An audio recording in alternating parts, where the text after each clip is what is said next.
Sir, ये drone और surveillance के खिलाफ आप पहले ही बोल चुके हैं, लेकिन क्या प्रॉब्लम है इसके चलते आप आपत्ति उठा रहे हैं कि ड्रोन्स नहीं होना चाहिए, प्राइवेसी को वो वायलेट करता है और जो है सही इलीगल है। क्यों ऐसा सोचते हैं आप? नेशनल सिक्योरिटी के लिहाज से भी सोचते हैं? मैंने जुलाई 2020 में पिछले साल डीजीसीए को एक लेटर लिखा था जिसमें मैंने इस बात का डिमांड किया था कि ड्रोन की जो इस्तेमाल है वो फेशियल रिकग्निशन के लिए और दूसरे जो पुलिसिंग के लिए इसको इस्तेमाल की इजाज़त ना दे डीजीसीए। क्यों ना दे? क्योंकि एक तो सुप्रीम कोर्ट का पुट्टुस्वामी का जजमेंट का वायलेशन है राइट टू प्राइवेसी का। दूसरा ये है कि हमारे देश में प्राइवेसी प्रोटेक्शन लॉ नहीं है। तीसरा ये है कि यूपी गवर्नमेंट जो टेंडर कॉल की वो कहती है कि प्रोटेस्ट को भी आप देखेंगे, यानी प्रोटेस्ट निकालेंगे तो भी आप उस पर निकालेंगे, उसको रिकॉर्ड करेंगे। और ऑलरेडी फेशियल रिकग्निशन ऐप तो वो भी सुप्रीम कोर्ट जजमेंट का वायलेशन है। और फिर आप कह रही यूपी सरकार टेंडर में कहती है कि लोग जनता के टेरेस के ऊपर ड्रोन देखेगा, चेक करेगा। अरे भाई, आप कौन होते मेरे टेरेस पे आके देखने के लिए? क्यों देखेंगे टेरेस पे आके? अब आप कल बोलेंगे मेरे टॉयलेट में आएंगे आप। तो ये सब बिल्कुल संविधान के खिलाफ है, सुप्रीम कोर्ट की जजमेंट पुट्टुस्वामी के खिलाफ है। और अगर आप रिकॉर्ड भी करेंगे तो किस लिए रिकॉर्ड करेंगे? कितने दिन तक आपके पास रहेगा? कि हमारे पास डेटा प्रोटेक्शन लॉ भारत में अभी तक नहीं आया। तो इसलिए ये आप एक पुलिस स्टेट बनाने के लिए सब काम कर रहे हैं। लेकिन ये भी बात हो सकती है सर कि सिक्योरिटी को लेकर के काफी चौकस रहने की जरूरत है और उसके तहत ही, उसके चलते ही इस प्रकार का सर्वेलेंस। हाँ, तो आप अगर आप सिक्योरिटी की बात कर रहे हैं तो भारत में प्राइवेसी प्रोटेक्शन लॉ बनाइए, डेटा प्रोटेक्शन लॉ लाइए, उसके बाद ये सब चीज़ें करिए। आप मेरी प्राइवेसी को, आप मेरे डेटा को आप मिसयूज़ भी कर सकते हैं। आप मेरे डेमोक्रेटिक जो फंडामेंटल राइट है आप उसको भी ख़त्म कर सकते हैं। तो सुप्रीम कोर्ट का जजमेंट को फॉलो करने क्यों नहीं करना चाहते? पुट्टुस्वामी के जजमेंट को फॉलो करिए ना, कौन रोक रहा है आपको? फॉलो करिए। अभी उत्तर प्रदेश सरकार टेंडर बुला रही है तो उसके पीछे मकसद क्या देख रहे हैं? उसके पीछे मकसद वो तो ऑन पेपर ये कह रहे हैं कि प्रोटेस्ट होगा और अगर कोई अनस्क्रूपुलस एलिमेंट्स होंगे। अब भाई, आपको डिसाइड करने वाले कौन होंगे? अनस्क्रूपुलस कौन है? प्रोटेस्ट को आप क्यों करेंगे? प्रोटेस्ट तो सुप्रीम कोर्ट के जजमेंट है, संविधान में मुझे राइट टू डिसेंट का एक फंडामेंटल राइट है। आप इस देश में डेटा प्रोटेक्शन लॉ क्यों नहीं बनाते? आप भारत में प्राइवेसी प्रोटेक्शन लॉ क्यों नहीं बनाते? और क्यों आप पुट्टुस्वामी जजमेंट जो कह रहा है उसके खिलाफ ये क्यों काम कर रहे हैं आप? प्रोटेस्ट में देखें ना सर, 26 जनवरी को सीधा ऊपर चढ़ जाते हैं, फ्लैग को नीचे लाया जाता है और जिस प्रकार से वहाँ पे कहाँ दिल्ली में हुआ था। क्या हुआ? हाँ, प्रोटेस्ट 6 दिसंबर को भी हुआ था। प्रोटेस्ट 6 दिसंबर को भी हुआ था ना, बाबरी मस्जिद शहीद कर दिए थे और एक को भी सजा नहीं हुई। प्रोटेस्ट ही हुआ था ना, वो भी नहीं था प्रोटेस्ट तो आपकी नज़र में? सर, एमआईएम को आरोप लगता रहता है एमआईएम एक कम्युनल पार्टी है। अब आपके बिहार के सदर जाके जातिगत गणना की वकालत की है, क्या आप जातिवादी पार्टी भी बनने जा रहे हैं? ये आपके ऊपर आपको पूरी छूट है, इजाज़त है। आप जो चाहे पुकारिए हमको। आप पुकारेंगे तो हमारे लिए बाइज़ इज़्ज़त, बाइज़ फ़ख्र और बाइज़ खुशी की बात होगी। मैं आपको रोक नहीं सकता, आप जो बात करना चाह रहे करिए। मगर हकीकत ये है इस देश में कि जो 50% हैं उनको 27% क्यों आरक्षण मिल रहा है? जो 20% है उनको 50% क्यों मिल रहा है? ये कब हुआ था कास्ट का सेंसस? भारत की आज़ादी के बाद तो नहीं हुआ ना। आप तो पुराना इस्तेमाल कर रहे। तो अब करने की ज़रूरत है और ज़रूरी है कि जो हर तरह से पिछड़े हैं उनका करना चाहिए। और बुरी बात क्या है? 20% आप उसमें शामिल हैं, प्रसाद साहब, उसमें आप शामिल हैं, उसमें आप लोग शामिल हैं। आप लोग हमेशा कैमरे के पीछे रहते और पूरा आप पिक्चर कंट्रोल आप ही करते। तो हम ये बोल रहे हैं कि भाई पूरी पिक्चर आनी चाहिए। आप लोग पिक्चर कंट्रोल कर लेते हैं ना, तो हम भी बोलेंगे पूरा पिक्चर। सुप्रीम कोर्ट का जजमेंट भी है 50% जो है unreserved रहना वो चाहिए। अलग बात है, हाँ। वो अलग बात है। हम ये कह रहे हैं कि कास्ट सेंसस होना चाहिए, हाँ।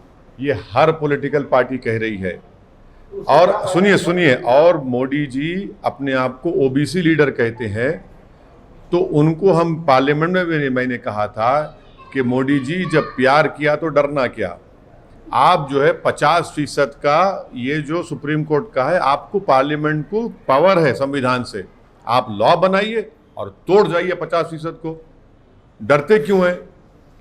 आखिरी बात, ओबीसी का सब कैटेगराइजेशन होना जरूरी है। जो रोहिणी कमीशन बनाया गया है, मोदी जी उसकी रिपोर्ट भी जनता को नहीं देते। सब कैटेगराइजेशन जरूरी है। अगर कास्ट सेंसस होना चाहिए तो फिर आप सीएए के लिए अगेंस्ट में क्यों खड़े हो सकते? कास्ट सेंसस के से सीए से क्या ताल्लुक मैडम? कास्ट तो रियलिटी है, और वो कास्ट का अपलिफ्टमेंट, कास्ट का एम्पावरमेंट, और कास्ट जो कास्ट है उनका कितना नंबर है वो तो मालूम होना चाहिए ना। अगर देश में मालूम नहीं होगा तो पॉलिसी कैसे बनाएंगे? अगर मैं बीमार हूँ तो मर्ज का तो मालूम होना पड़ेगा, तभी तो दवा लगेगी। तो वही हम कह रहे हैं कि आप कास्ट सेंसस कराइए, और कराने के बाद आपको हाल हकीकत मालूम हो जाएगा, कौन पिछड़ा है, कौन आगे है, कौन कितना दूर है, कौन कहाँ बैठा है। ये डरते क्यों है बीजेपी सरकार कास्ट सेंसस कराने के लिए? ओके, सर अफगानिस्तान को लेकर आपने पहले भी कहा था कि तालिबान से बात करनी चाहिए, लेकिन हकीकत ये है कि भारत के लिए तालिबान बहुत ही जो है एक खराब बात है या फिर डेंजरस थिंग है, तो उनसे बात क्यों की जाए? और मौजूदा हालात में जिस प्रकार से अभी ऑन पार्टी मीटिंग भी बुलाई गई है, अब मुझे अभी तक मोदी सरकार की तरफ से ऑल पार्टी मीटिंग का इनविटेशन अभी तक नहीं मिला है। मुझे नहीं मालूम कि वो भिजाएंगे नहीं भिजाएंगे, क्योंकि जब चाइना की ऊपर, जब चाइना हमारे भारत की टेरिटरी में जब घुस गया था, और आज भी घुस के बैठा हुआ है, जब प्रधानमंत्री ने ऑल पार्टी मीटिंग बुलाई ऑनलाइन, तो प्रधानमंत्री ने ऑनलाइन में भी हमको दावत नहीं दी, बुलाया नहीं। अब ये नहीं मालूम कि इस ऑल पार्टी मीटिंग में जो फॉरेन मिनिस्टर ब्रीफ करेंगे अफ़गानिस्तान के ऊपर, उसमें हमको बुलाएंगे नहीं बुलाएंगे। मगर हम तो आपके ज़रिए से प्रधानमंत्री से ये बोलना चाहेंगे कि हमको भी बुलाइए, हमको भी बुलाइए। चाय की ज़रूरत नहीं है, मगर हम सुनना चाह रहे हैं कि भारत सरकार की क्या पॉलिसी अफ़गानिस्तान के ऊपर। क्योंकि मैंने पार्लियामेंट में 4 मरतबा पिछले 7.5-8 साल में इस मसले को बार बार उठाया है, और वो ऑन रिकॉर्ड पर है। हम ये पूछना चाह रहे हैं कि भाई आपकी पॉलिसी क्या है अफ़गानिस्तान के ऊपर। तो हम उम्मीद करते हैं कि government of India AIMIM party को भी इस ऑल पार्टी मीटिंग में इनवाइट करेगी। लेकिन तालिबान को लेकर के आपका क्या रवैया है सर? अरे मैं आपसे कह रहा हूँ ना भाई, सुनिए प्रसाद साहब, जैसे कि जैसे मोहम्मद है, ISI है, सभी लोग सक्रिय हो जाएंगे और अपने लिए काफी खतरनाक। प्रसाद साहब, आप तो मेरे मुंह के अल्फाज छीन लिए। यही तो हम सुनना चाह रहे प्रधानमंत्री से, यही तो मोदी सरकार को बोलना पड़ेगा कि बीजेपी की गवर्नमेंट भारत में है, उनकी पॉलिसी क्या है इसके ऊपर, वो बताए ना। वही नहीं पूछना चाह रहे। भारत का प्रधानमंत्री तो मैं नहीं हूं ना। ये सवाल आपका बहुत सही है, ये भारत के प्रधानमंत्री और उनके सरकार को ये सवाल का जवाब देना पड़ेगा। आपके सवाल बड़े बुनियादी हैं। नहीं, अरे भाई मैं प्रधानमंत्री तो मैं नहीं हूं ना। अरे देखिए, तालिबान के बारे में बोलिए कि वो टेररिस्ट ऑर्गेनाइजेशन है या नहीं। भारत सरकार की पॉलिसी क्या हम सुनना चाह रहे हैं। जहां तक तालिबान के लीडरशिप जो है, उसमें से जो टॉप 10 में से कई लोगों को यूनाइटेड नेशन ने अपने रेजोल्यूशन से उनको टेररिस्ट करार दिया है। अब उनको डिडेजिग्नेट करना पड़ेगा। तो भारत सरकार अगर आएगा तो करेगी नहीं करेगी, मेरा सवाल आपसे, क्योंकि आप मोदी सरकार की तर्जुमानी कर रहे हैं। अरे बात तो सही है ना प्रसाद साहब, आप जब कह रहे हैं तो हम तो वही पूछना चाह रहे हैं। ये तालिबान के कई लीडर्स जो है उनके ऊपर यूनाइटेड नेशन के सैंक्शंस है, उनको डिडेजिग्नेट करना पड़ेगा। तो क्या चीन करेगा? भारत तो सिक्योरिटी काउंसिल का भी फिल वक्त चेयरमैन है। और फिर सुनिए, दोहा में हमने उनसे एक हेलो हाय किया, पूरी तरह नहीं किया। 2020 में हमने एक अनऑफिशियल एजेंसी से उनसे बातचीत की। यही तो हम जानना चाह रहे कि आपकी क्या पॉलिसी है। प्रधानमंत्री ने, सुनिए, प्रधानमंत्री ने काबुल जाकर आपके चैनल पर दिखाया गया कि गनी के साथ आपने पार्लियामेंट का उद्घाटन किया और भारत के प्रधानमंत्री ने स्पीच भी दी। वो पार्लियामेंट में क्या होगा? 700 करोड़ की पार्लियामेंट है। $3 बिलियन का इन्वेस्टमेंट हमने रिकंस्ट्रक्शन में किया अफगानिस्तान में। वो $3 बिलियन का क्या है? क्या हुआ? क्या देश जाना नहीं चाहेगा? सलामा डैम हमने बनाया, वहाँ के बच्चों को स्कॉलरशिप दी, छाबार पोर्ट का मामला है। ये तो सब सुनना पड़ेगा ना, उनसे ही सुनेंगे। लेकिन आप मेंबर ऑफ पार्लियामेंट है, आपके ऊपर राय रखते हैं। हाँ, बोल दिया ना, मेरी राय बोल दिया हूँ मैं आपको। नहीं, आपकी राय बोलिए। क्या आप अपनी राय, अपनी, अरे अपनी, आप क्या चाहते हैं? असदुद्दीन ओवैसी ही था जिसने 2013 से ये कह रहा था ये बात को। आप लोग सुनने तैयारी नहीं थे। आप लोग आप लोग इतने विज्ञान है, इतने आप लोग विजडम आप में कि आप सुनने तैयार नहीं थे। आप तो हंसी उड़ाते थे, आप तो मजाक उड़ाते थे मेरा पार्लियामेंट में, आप तो मुझे गाली देते थे। अब देखिए, अब इसका कौन जवाब देगा? अच्छा, मोदी जी इतना अमेरिका के करीब हो गए थे, वही अमेरिका सब बंद बना के भाग गया। हमारे 4 कॉन्सुलेट थे, क्यों बंद हो गए बताइए? एक एम्बेसी के साथ कौन जिम्मेदार है उसका? क्यों नहीं हमने जाने से पहले एयरपोर्ट में एक रूम क्यों नहीं लिया हमने, जो दूसरे सरकारें कर रही हैं?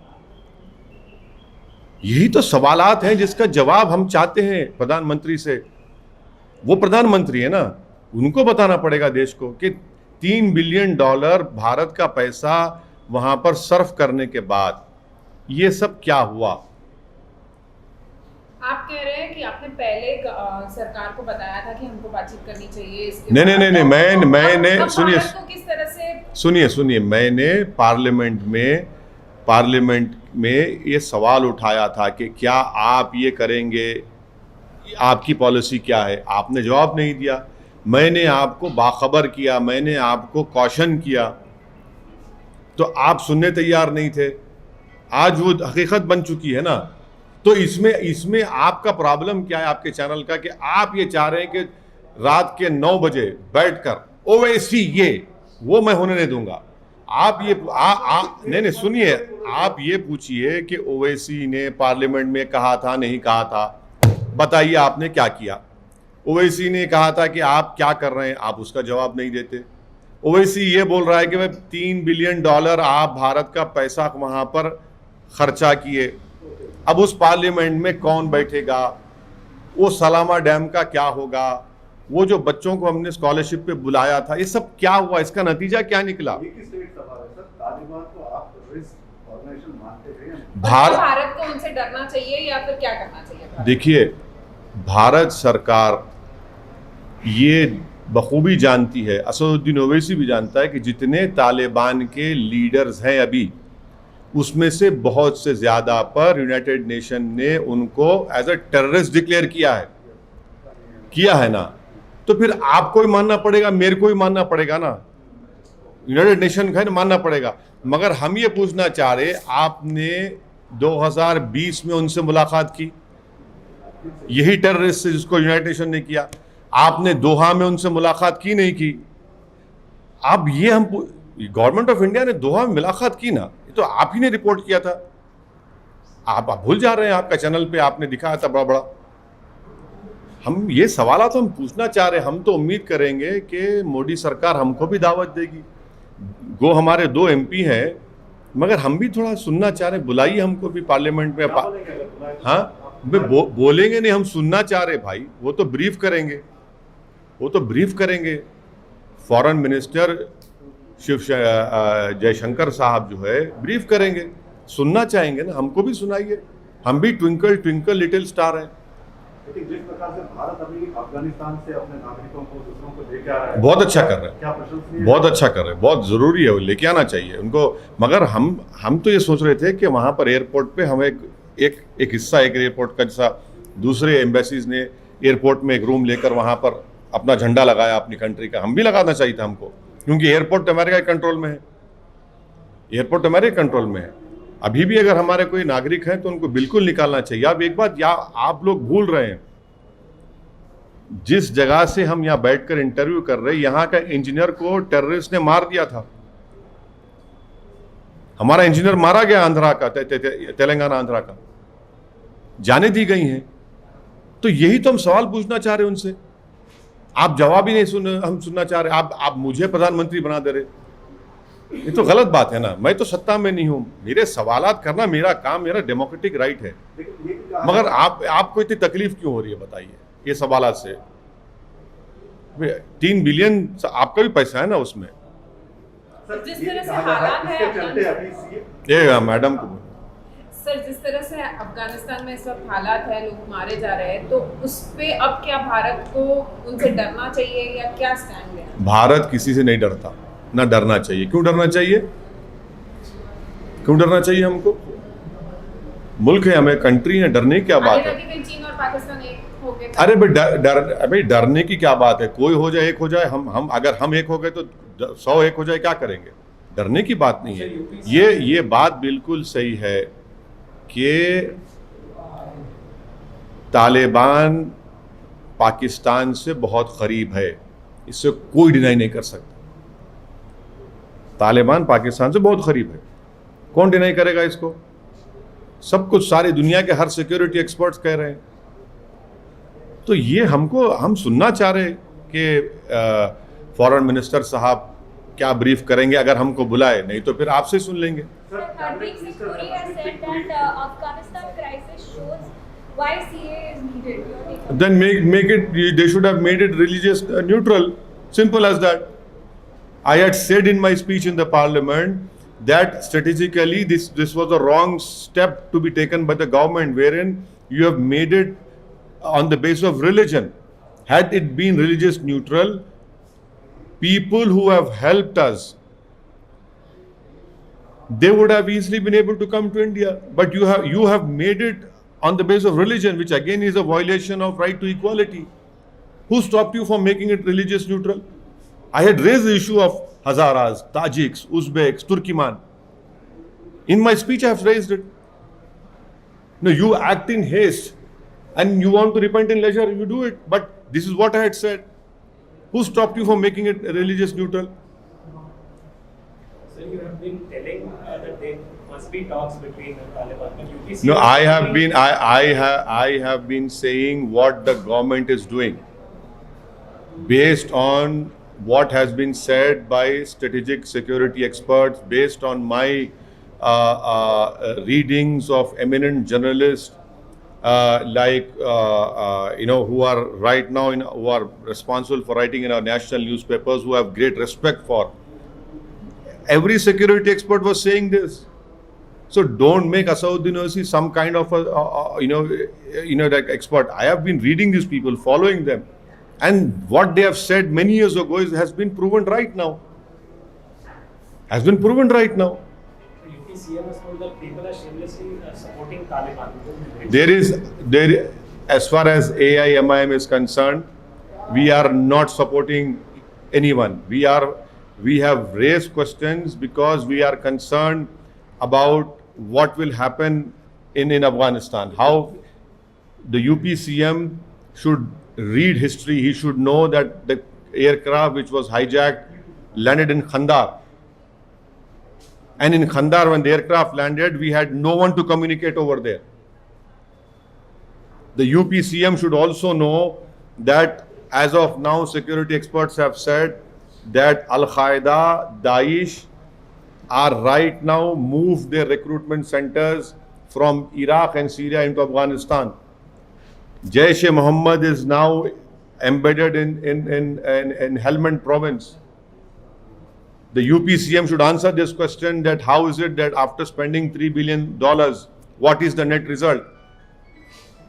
He can use to communalize each and everything, but these are pertinent questions which either he fails to understand them, or he has no answer to the questions which I am posing.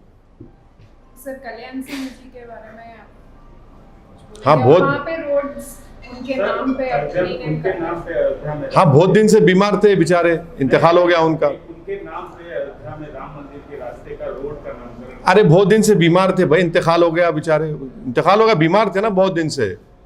अच्छा वो नहीं पूछ रहे आप भारत के तिरंगे के बारे में?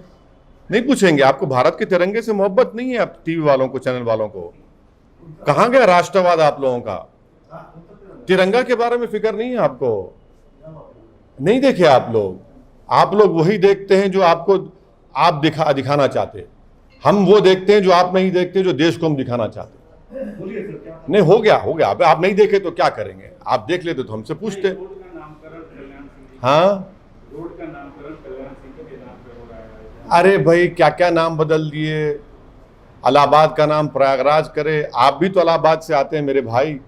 गंगा के पानी के ऊपर लाशें तीर रही थी, नाम बदलने से क्या किसी को ऑक्सीजन मिल गया?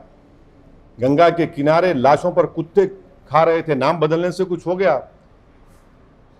जलाने के लिए लकड़ी नहीं थी कोविड सेकेंड वेव में, तो नाम बदलने से नौकरी मिल गई। 37 लाख यूपी के अनएम्प्लॉयमेंट पोर्टल पे बेरोजगार नौजवान के नाम है और इनको नाम बदलने की फिक्र है। अरे नाम से ज्यादा काम करिए ना, गवर्नेंस करिए। महिलाओं पे जुल्म होते रहता है। सर, उत्तर प्रदेश पे आप अपने पत्ते नहीं खोल। हाँ? उत्तर प्रदेश का चुनाव सर पे है और आप अपने पत्ते अभी तक आपको हम बहुत सी बातें इन कॉन्फिडेंस में बता चुके हैं सर, क्या और हमको उम्मीद है कि आप उसको अपने दिल में रखेंगे। सर तिरंगे के बारे में मालूम कर लिए सर? हाँ चलिए, थैंक यू, हो गया मालूम कर लेना। जन गण मन चलिए।